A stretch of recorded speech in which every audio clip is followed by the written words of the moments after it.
मरने से पहले रावण हनुमान जी से मिलने क्यों गया? हनुमान जी और रावण का अंतिम संवाद। जय श्री राम दोस्तों। लंका की रात उस रात असामान्य रूप से शांत थी। युद्ध का कोलाहल थम चुका था, पर उस मौन में एक आत्मा चीख रही थी। वह आत्मा लंकेश्वर रावण की थी। आज वह रावण नहीं था जो कभी देवताओं को ललकारता था।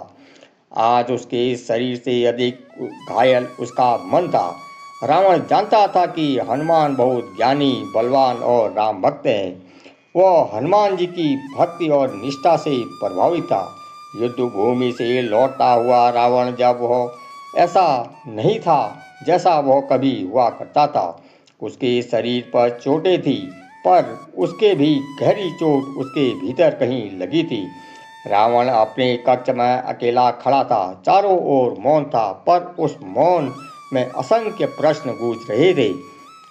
रावण ने स्वयं से धीरे स्वर में कहा, आज पहली बार ऐसा लग रहा है जैसे मृत्यु मेरे बहुत निकट आ खड़ी हुई है। देवताओं से युद्ध किया, ऋषियों को पराजित किया, यम को, काल तक को चुनौती दी, पर आज उस मनुष्य के बाणों में कुछ और ही था। कुछ क्षणों बाद उसके सिर उठाया, उसकी आंखों में अहंकार अब भी था, पर उसके पीछे एक अनकहा भय भी छिपा था। रावण ने आदेश दिया, उस बानर को बुलाया जाए जो श्री राम का दूत है। शत्रु को इस प्रकार बुलाना यह रावण स्वभाव नहीं देता। कुछ समय बाद ना कोई आक्रोश था, ना कोई भय, केवल शांति के साथ हनुमान जी वहां उपस्थित थे, जैसे वह जानते हों कि यह मुलाकात नियति में लिखी जा चुकी है। रावण ने उन्हें देखा और पहली बार कुछ क्षण मौन रहा और फिर बोला, आज मैं तुम्हें दूत नहीं मानता बानर, आज मैं तुम्हें सामने सत्य बनकर खड़े हैं। हनुमान जी शांत स्वर में बोले, लंकेश्वर, सत्य कभी सामने खड़ा नहीं होता, वह तो भीतर से आवाज देता है। रावण हंस पड़ा, पर वह हंसी खोखली थी। मुझे उपदेश मत दो, मैं वेद जानता हूँ, शास्त्र जानता हूँ, धर्म और अधर्म की सीमाएं जानता हूँ। हनुमान जी ने उत्तर दिया, जानना और जीना, इन दोनों में वही अंतर है जो प्रकाश और दृष्टि में होता है।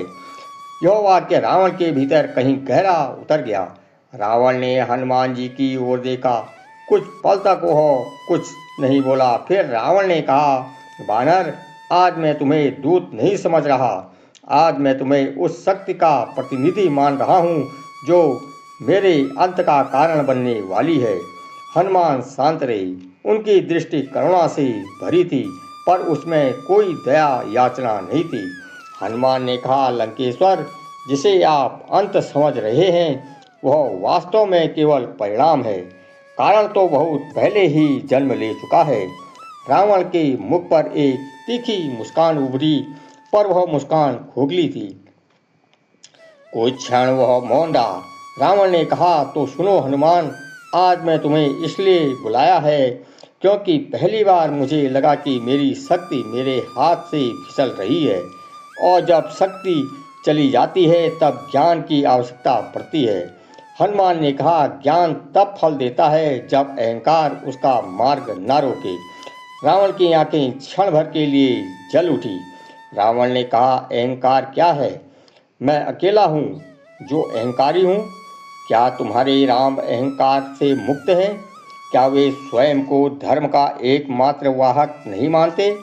हनुमान जी ने गहरी सांस ली। हनुमान ने कहा, राम स्वयं को नहीं, धर्म को सर्वोपरि मानते हैं। वे यही अंतर है आप और उनमें।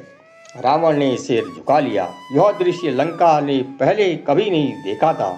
रावण ने कहा, मैं जानता हूँ मेरी मृत्यु निश्चित है, पर मुझे यह जानना भी है कि हनुमान, क्या मेरे अंत के बाद भी मेरा नाम केवल अधर्मी कहलाएगा? क्या मेरे ज्ञान, मेरा तप, मेरा त्याग सब व्यर्थ हो जाएगा? हनुमान की दृष्टि और भी गंभीर हो गई। हनुमान ने कहा, लंकेश्वर, आपका ज्ञान अमूल्य है, पर ज्ञान जब अधर्म का सेवक बन जाए तो वह स्वयं को भी नष्ट कर देता है। आपका नाम इसलिए नहीं डूबेगा कि आप शक्तिशाली थे, बल्कि इसलिए कि आपने शक्ति को धर्म से ऊपर रखा। रावण ने कहा, तो क्या मेरे लिए कोई मार्ग नहीं बचा? हनुमान ने बोला, क्या मृत्यु से पहले भी कोई प्रायश्चित संभव नहीं? हनुमान ने शांत स्वर में कहा, मार्ग हर समय होता है, पर मार्ग पर चलने का साहस हर किसी में नहीं होता। रावण ने हनुमान की ओर देखा। आज पहली बार वह दृष्टि शत्रु की नहीं थी, वह एक जिज्ञासु आत्मा की दृष्टि थी। रावण ने कहा, तब बताओ हनुमान। मौन गहरा हो गया, इतना गहरा कि जैसे समय भी रुक गया हो। तो यहीं से रावण और हनुमान के बीच वह संवाद आगे बढ़ने वाला था, जो केवल दो व्यक्तियों का नहीं बल्कि अहंकार और धर्म का अंतिम टकराव था। मौन अब बोझ बन चुका था। रावण ने धीरे धीरे आंखें बंद की। उसका स्वर अब संदेह देने वाला था। वह स्वयं किसी ऐसे व्यक्ति का था जो जीवन में पहली बार अपने ही भीतर झांक रहा था। रावण ने कहा, तुम कहते हो मुझे अपना मंच छोड़ना होगा। क्या तुम जानते हो हनुमान, यह मैं क्यों ही नहीं गया? यहीं से मुझे अपमान से उड़ाकर त्रिलोक का स्वामी बनाया, यहीं से देवताओं को मेरे चरणों में झुकाया। तो बताओ, जिसने मुझे बनाया उसी को कैसे त्यागूं? हनुमान ने रावण को ध्यान से देखा। उसकी दृष्टि में कोई तर्क नहीं था, केवल सत्य था। हनुमान ने कहा, जिसने आपको बनाया वही आपको बांध भी रहा है लंकेश्वर। जे दिन मैं साधना में था उसी दिन तक वह शक्ति थी, पर जिस दिन मैं लक्ष्य बन गया वह बंधन बन गया। रावण की अंगुलियां अनायास ही मुट्ठी में बदल गई। रावण ने कहा, तुम्हें क्या लगता है वानर, मैं यह सब नहीं समझता? मैं जानता हूँ कि मेरा पतन क्यों निश्चित है। मैं जानता हूँ कि सीता का हरण मेरे जीवन का सबसे बड़ी भूल थी, पर क्या तुम यह भी जानते हो कि उस क्षण मेरा विवेक क्यों मौन हो गया था? हनुमान कुछ नहीं बोले। वे जानते थे कि यह प्रश्न उत्तर नहीं स्वीकारना चाहता। रावण ने आगे कहा, क्योंकि मैंने पहली बार किसी शक्ति से भय महसूस किया था।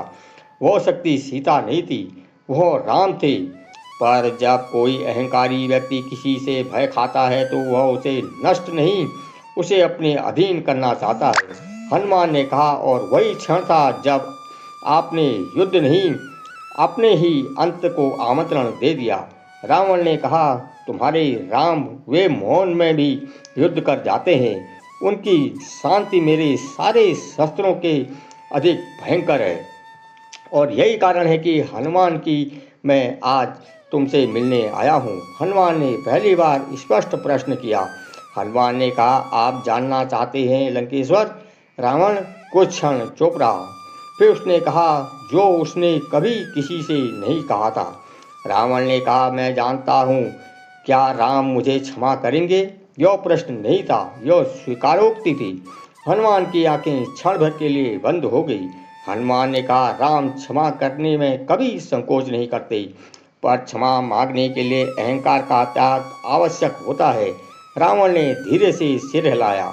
रावण ने कहा, यही तो समस्या है हनुमान, मैं झुक सकता हूँ पर टूट नहीं सकता, और राम के सामने झुकने का अर्थ मेरे पूरे अस्तित्व का अंत है। हनुमान ने शांत और दृढ़ स्वर में कहा, नहीं लंकेश्वर, वह आपके अस्तित्व का अंत नहीं, आपके भ्रम का अंत होगा। रावण ने हनुमान की ओर देखा। उस दृष्टि में अब क्रोध नहीं था, केवल थकान थी। रावण ने कहा, यदि मैं राम के पास जाऊं तो क्या वे मुझे राजा के रूप में देखेंगे या केवल एक अपराधी के रूप में? हनुमान ने कहा, वह आपको एक ऐसे विद्वान के रूप में देखेंगे जिसने देर से ही सही पर सत्य को पहचान लिया। रावण ने गहरी सांस ली। उसके कंधे जैसे अचानक भारी हो गए। रावण ने कहा, तब शायद मेरा मरना व्यर्थ नहीं होगा। हनुमान ने गंभीर स्वर में कहा, मृत्यु कभी व्यर्थ नहीं होती यदि उससे पहले अहंकार मर जाए। रावण ने आकाश की ओर देखा। रावण ने कहा, हनुमान, क्या तुम्हें पता है मुझे सबसे अधिक भय किस बात का है? हनुमान ने कहा, आपके अंत का नहीं, आपके पश्चाताप के अधूरे रह जाने का। रावण की आंखें नम हो गई।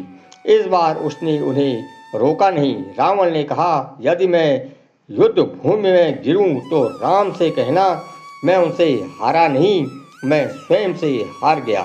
हनुमान ने हाथ जोड़ दिए। हनुमान ने कहा, मैं यह वचन देता हूँ आपको, यह शब्द राम तक अवश्य पहुँचेंगे।